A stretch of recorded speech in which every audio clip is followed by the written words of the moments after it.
إن داود يا الله هذا بدل ما سنتهين إذا بقى ملو بعض نقد داونيسان هل كانوا هون كيبل تي في إن منطقة وحنا صوب وقناي مجال سين كلود قبل كمينيسوتا إن جارهان غريجا ودقية هاي إن دالمار ياره إن دالمار رتعد ما سنتهاي إن عن مرتكو وهاي غريجا إن حل اللي جرو إن سبتي حدا مالمي فصحاجة وهل كان دقيقة خيار بدن بلارستين باشال بدن إن برسي وحن جعلها هي حالة جرا ومالمهان دم بصباحي درادود إن عن سؤالير أو دورة عن كاجا ورئيسته إن سؤال شو ورئيسنا دبران كويديني يا وحويان واحد صوصارتي هاس إن أنت بدن دتكو أي ugu talagaleen ama ay u micnaysteen inay jawaab u tahay hees ka horeysay oo maalmo yaroon ka hor soo baxday oo kooxdii Wayaha Cusub ee kamid ahayd ay ku luuqeynayeen heestaas oo loo fasirtay inay ahayd mid siyaasadaysan ugu horreyn waxaan ku weydiinayaa horta adigu haatan kamid miyaa tahay kooxdii aan kugu naqaanay fankaaga aad ka bilowday Wayaha Cusub wareenta walaalkii Irshaad soo dhawow guriga ku soo dhaw aad baan idinku soo dhaweynay adiga teamkaagaba anigana waan ku dhawahay home cable haddaan su'aashaada jawaabteeda u galo horta dadku waxyaabaha isla dhaxmareen horta waxa ka horeysa marunba mise waa been inaan u jawaabay kooxda Wayaha Cusub ama heesteeda hees ku horeysa inaan u jawaabay arrintaas waxba kama jiraan anigu uma jawaabin kooxda Wayaha Cusub iyo heestii ay soo saareen laakiin waxaan soo saaray heesaan anigu kaga hadlay dareenkayga iyo dareenka shacabka Soomaaliyeed meel walba joogaan waxa isku soo aada laga yaabaa waqtiyada ay labada heeso soo baxeen laakiin heesteedu hees wax jawaab ma ahan haddii kale aan u soo galo arrinta oo inaan ka baxay Wayaha Cusub iyo in kale Wayaha Cusub waa koox aan wada shaqeynay in ka badan 15 sano waqti badan oo aad wanaagsan aan soo qaadanay wanaag badan iyo walaaltinimo badan dhex martay bulshada Soomaaliyeed waqti waliba aad iyo aad xaaladooda u adag tahay aanu la qaybsanay dhibaatooyinkii jiray maxaan ku leedahay ka bixitaanka Wayaha Cusub ma ahan easy aan dhihi karo waan ka baxay Wayaha Cusub laakiin xaaladan lagu jiro iyo mowqifka ay qaateen qayb ka mid ah Wayaha Cusub oo ay maxaan ku inay ku dhaleecayaan ama ay ku aflagaadoodaan dawladda Soomaaliya anu mowqifka lama qabin markaan u arkay bulshada Soomaaliyeed sida reactionka ay ka bixiyeen iyo iyaga go'aanka ay qaateen iyagoon qofna kala tashanin waxaan go'aansaday anigu inaan banaanka ka joogo kaligeena ma ahan inta badan kooxda Wayaha Cusub waa arrin aanu ka simanahay weeyaan on isku wada raacnay okay waayahay dabcan waxaad kamid ahayd shakhsiyaad fara badan oo ka bixiyay falanqeeyay heestaasi oo waxaan arkaynay in bartaad ku leedahay baraha bulshada aad ku soo qortay in heestaasi aanad ku faraxsanayn isla markaana aan mid qurux badan kula muuqan inta waan ka warqabnaa haatan waxaad sheegtay dalmaro in heestii aad soo qaaday aanay jawaab u ahayn haddana haddii loo fiirsado inta badan waxay tagaysaa in ay ku socoto barnaamijkaasi ama heesta ay soo saareen kooxda way marka intaas oo dhan isku soo duubnaan ka imaado su'aashan qaba waxay tahay adiga ahaan heesta ay soo qaadeen maadaama ay fanaaniintu inta badan ay xataa berigii dawladii hore Soomaaliya saada cali Allah yarxama ilaa uu naxariistay kamid ahayd dadkii daliili jiray ama waxyaabo dawladda daliili jiray adiga marka heesta ay qaadeen dareen ahaan say kula muuqata adigoo bulshada la wadaagaya aniga dareen ahaan waxay la muuqataa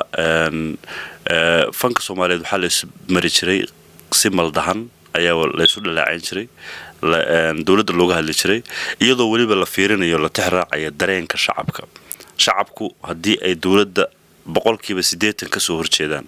dawladuna ay dhaliilo badan ay sameynayso waa xaq inaad ka hadasho adigoo waliba still tixraacaya fanka Soomaaliyeed wadadii loo mari jiray adigoo maraya laakiin ma qabo wadankii oo maanta hadeertaan ummadda Soomaaliyeed waxa ka farabadatay qarax baa inta ka dhacay qof baa dhintay hebel baa la dilay meel baa la qarxiyay qabiil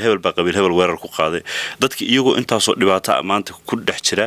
haddii haddana loogu sii daro intii yareeda rajada ahayd u soo muuqatay in maxaan ku raadayay nin fanaan ah oo Soomaaliyeed oo sharaf iyo maamuus ku leh oo la jecel yahay intuu u soo labisto in uu aflagaada cad oo bareero u bareero anigu fikrad ahaan way ila fool xuntahay waxaan u danaynayaa ma ahan dawladda Soomaaliyeed waa bulshada Soomaaliyeed ee ku nool wadankii oo aan haysanin hub kaleeto hobka kaliya ee haystaan rajada kaliya ee haystaan ay tahay qofka madaxda ah wuxuu uu bedeli karo iyo wuxuu bedelo haddii wixii la bedelay oo dhan xaarinta laga dhigo la iftiimiyo loo hanqal taago doorashada berri dhici doonto oo waqti uu ka dhiman yahay anu waxaan u arkaa khalad baan u arkaa waxaan wanaag u arkaa in bulshada la tuso waxa wanaaga ah iyadoo oo dhaliishu aysan meesha ka marnayn intaasaan qabaa okay way markii laga yimaado qoraalka aad soo qortay aanu aragnay ma jiraan wax xiriir ah oo aad la yeelatay ama aad la samaysay oo arrintan ku saabsan hadday tahay inaad kala hadashid ama aad su'aal ka weydiisid xiriir ma la samaysay gudoomiyaha kooxda oo kale oo Shiine walaalkay Shiine horta walaalkay waaye waa inaan aad isugu dheernahay waqti badan soo wada marnay dhib iyo dheef baan soo wada qaybsanay ma aanan wada hadlinay isagu si shakhsi ah laakiin kooxda shalatoole ilaa daraad ilaa iyo weegii hore intaysan heesu soo bixinba shirar waan wada yeelanay baa jirta kooxda walow isaga la ii sheegay in inta la invite gareeyay uu go'aansaday inuusan imaanin walow la ii sheegay in kooxda qayb ka mid ah iyo waliba dad badan oo shacabka Soomaaliyeed ka mid intay la hadleen inay u naseexayaan ka noqo yiraahdaan aan horta markii hore kuma baraarugsaneyn waxaan inuu Shiina sameyn karo ama uu sameyn doono because wuxuu ahaa qof raaca sharciga Wayaha Cusub most of the time maxaan ku raadayay marka aan arkay anigu shakhsi ahaan lama hadal laakiin kooxda shir baanu yeelanay waxaanu go'aansanay maadaama uu digniintii kooxda uu qaadan waayay inaanu anagu magaci Soomaali magaci fanka oo waa fanaaniinta Wayaha Cusub oo dagaalka aragtay aan u soo marnay hadii halkaas uu maray maanta bulshadii Soomaaliyeed inay boqolaal kun oo qof ay maxaan ku raadayay hadii hatta la yiraahdo dislike waa la gatay commentiga oo 40 kun 50 kun kor u dhaafaya oo bulshadii annaga nacaynayso oo fanaaniintii kooxda ay caynayso oo magaci Wayaha Cusub ay caynayso oo bulshadu ay ka falcelinayso maxaan ugu jawaabnaa su'aashaas ilaa hadda qof iga jawaab ma jiro معناها هدي اللي يريد dislike ولا قطي والتكنولوجيا ولا سمين كره ومعقول واسكبد ولا سمي لكن هدان كون راعتاس dadkan ku caynaya ee ka hadlaya waliba ka bariyay police waabad sameysana magaciisniina waabad aanu jeclay waadna nacsiisana hadda uu balheesta ka saara meesha dadka kule maxaan ugu jawaabnaa oo 50,000 kun kor u dhaafay way وصح إن مادام كوح وياها عصوب يتهاي أو السجن وشينا وياها قدوميها كوحدة مياني تشيرين حبنا كلا يكلا ضمن كوحدة ويا أو ميان لسقبن كرين أو مسيا كوحدة وحويا السجن بهاتنا كوحدة إجعانتي سكوت جتامية والله إن كوحدة مدهر توي كلا بعسريد أنا أقول هالكن وحن شو مدة لا لحية 8 سنة إن وذا شقين وجوه الرئيس أو فيزيكال عن وذي لأنه لبس سنة كهرباء سوكين دميت هالكن يجوي مدينة كان السؤال أنا وقت في عن وذا قادمه سفي عنه كان وصول دوي سفي عنه أم ببحي إن kala baasanaantaas la ajligeed sharci weelada kooxdu la maro laakiin sharciga la marayay waxa u muuqata in aysan qofna hadda uusan u hoggaansameyn qof walba uu rabo inuu independent noqdo oo maxaan ku raadayay uu tiisa wato which aan isdhihi way fududahay oo macnaheedu hadii qofka bini'aadamka wixii wadadii sharatool anagoo gaajaysan aanu isla soo marnay maanta markii qurba la yimid hadii la wada mari waayo waxa fiican in tartiib nin walba tiisa wato وياهي إن هذا نص نقولنا دنكي هستي أساس عتي صاد كده واجد هستي شواب وما أهين باتري إن هستي أساس عارين كحدو إن بلنا شرحنا نجس سيان جعلنا هستي واحد تاي واحد قلت لك شيء يسوع كلامه إن عدي كوس ما يصير إن هستو حكى هاللسا سيدا يكون باللعبة يسوع مرة بين الملاها حل وكورستاجو ودقي سكرتها ودتكو دقي سكرة وين دقي سنرتي قاد بسيب وناكسن وقيمة له وشرف له أي وقفل عليا إن هستو totally waxay ka hadlaysaa rajada maanta uu qaranka Soomaaliya uu leeyahay ummadda Soomaaliyeed shakhsiyan ay leeyihiin dawladda Soomaaliya waxyaabaha ay qabatay videoga ayaa lagu soo daray laakiin anagu shakhsiyan waxaanu leenahay raja soo iftiintay meel fiican buuna wadanku u socdaa maanta kan madaxda noo ah waanaanu aamino waanaanu adeecno waanaanu garab istaagno dhibka Soomaalida haysto waxay tahay madaxweyne marka la doorto 3 bilood ee herato adduunka meel kastoo tagto xaflad baa ka jirta madaxweynaha lagu taageerayo 6 bilood ka bacdina dadkii xafladda qaban qaabinayba ka soo horjeesanaya dana shakhsiyadeed li ajligeed ma fiiriyaan danta guud qofku chance buu leeyahay 4 sano leeyahay afartiisu markay dhamaato ayaa lagu la xisaabtamaa wixii uu sameeyay laakiin dareenka bulshada Soomaaliyeed waxa ay qabtaa inay dawladdan wax fiican qabatay wanaag fiican sameysay rajadii soo celisay aniga halkan joogo aan ka dareemay rajadii soo celisay aan ka dareemay bulshada Soomaaliyeed oo meel walba joogto waxa ay maanta reaction ka bixinayaan wanaaga ay muujinayaan aan ka dareemayo dadka wadankii jooga oo nula xiriirna maalin walba la hadalno wanaagga ay muujinayaan marka rajada Soomaaliyeed yaan been laga sheegin yaan dadkeenan qurbaha jooga ummadaas bariiska carreeyaan uga shubin inaan 10 sano dib u celinin hore ha loo socdo intaasay ka hadlaysaa haysto wayahay su'aasha kale qabaa waxay tahay bariyahan ma moodaa dambe in funky iyo siyaasadii ay isdhex galeen marka laga yimaado heestan heeso kale oo badan baa jira oo soo baxay oo loogu jawaabayo ama wax laga sheegayo hogaamiyaasha iyo madaxda fanka iyo siyaasaddu ma u malaynaysaa adiga dalmar ahaan inay haatan ay yihiin wax isdhex galay fanku horta siyaasad kuma base garaysan laakiin wuxuu ku base garaysan yahay dareenka bulshada hadduu kacsan yahay oo arrin siyaasadeed oo khaasatan oo markaa jirta ay dareenka bulshada u hanqal taagayo fanku wuu ka hadli karaa laakiin wuxuu leeyahay marxalad loo maro dariiqo loo maro oo akhlaaq leh oo adaab leh oo wadaniyad leh adigoo nacsiinaynin dadka wadanka ay ku nool yihiin inaad tusto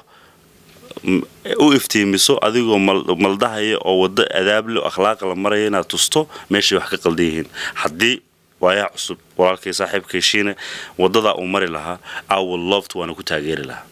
laakiin wada oo aan u arko anigu in ay shakhsi u daneynayso ama shakhsi kale uu ka dambeeyo ama isagu nafsad ahaantiisu uu macnaha u dan gooni ka wato macnaha waa foolxumo weeyaan laakiin haddaad adigu aad daldalool aragto aad tiraahdo maxaan ku raadayay meel heblaay wixii ka dhacay dawladdu maxay wax uga qaban weyday maxaa wax loo sameyn waayay adigu shacabkii been u sheegeen shacabkii kicinayn shacabku waa indha ku garaad leh laakiin iyaga ka ugu xadantooda marka wanaagaas in la maro haddii ay jirto fanku siyaasadda waa laga hadli karaa totally waa laga hadli jiray hortana laga hadli jiray wayahay dalmar kooxda Wayaha Cusub waa koox aad u ballaaran oo in badan soo jirtay saanu ka warqabno haatan haddii saad ka dhawaajiseen aad khilaaf uu meesha soo galay oo aad u aragtaan shiine in uu awoodii kooxda uu ku tagrifalayo miyaanay qorshaha idinku jirin ama miyaanay habboonayn inaad kooxda badbaadisaan isagana aad gaar u xukuntaan maadaama haatan ay arrintu eg tahayba in kooxdii Wayaha Cusub iyo shiinaba la isla tuurayo may waa sax way arrinta ka hadlayso waa qorshe noo qorshaysan ma ka bixitaanka aniga hadda aan leeyahay waan ka baxayaa kooxda ama waan ka baxay kooxdu waa waxaan igu kooban laakiin waan ku sheegay waana kaaga bilaabay ma aha go'aan aan qaadan karay keligii ونو سعدا شربا نو سعدا أنو أنو درهنا وقت شنينو والله أركض دونا معلومة سعدا وانكود هذا دونا لكن واحد دق أو لا كواحد وبربرنينا because of شخصي أما شيء نمد حس اللو بربرني ما شرتولي وهي ما صنت هاي محيطها فرينت وجودهم بيسا فريد أنتو أما أدوجد بنسف فنانين تيسدو كلابين سياسيين أرنتان نسكو هايستين هايستا كسكو هايستا أنا وحكي كم أراني دتو يجوا ها قيمستان لكن dadka shacabka Soomaaliyeed meel walba joogan hal arin ma u sheegaya dawladnimo taageer shakhsi taageerin shakhsigu maanta uu noo imanaya bari uu naga tagaya mid kale noo imanaya laakiin waxa u baahan inaynu ilaashano waa dawladnimada hala taageero oo bilaa tawfiiq aad wad ma santahay waan ka mahadcelinaa adiga iyo asxaabta kale kula caawineysaba barnaamijkan aad naga aqbasheen tan iyo kulanti dambe hadii Allah uu dalo ogolaado waxaan ku dhaafi doonaa assalamu alaykum wa rahmatullahi ta'ala wa barakaatuh